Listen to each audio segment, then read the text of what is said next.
Egunon, ia astebete igaro da koronavirusagatik neurriak zorroztu genituela, osasun agintarien gomendioak jarraituz. Ostegunean, eraikin publikoak ixtea eta kirol eta kultur jarduerak etetea erabaki genuen.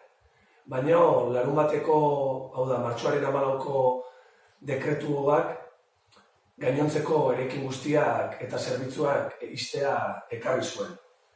Zentzu horretan, Deba eta Itziarko Harrera bulegoak itxita daude, naiz eta telefonoz zerbitzua ematen den. Tramite administratiboei dagokienean, epe administratiboak etenda daude, egoera bere onera bueltatu arte.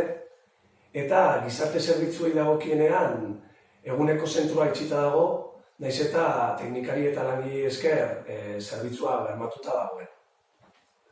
Hari beretik, Deba eta Itziarko zaintza sarea osatu dugu, egoera ahulenean egon daitezkeen pertsonei laguntza emateko. Zerbitzu hau gurutze gorriarekin elkarlanean emango dugu, eta aia da 60 voluntariok baino gehiago eman dute izena.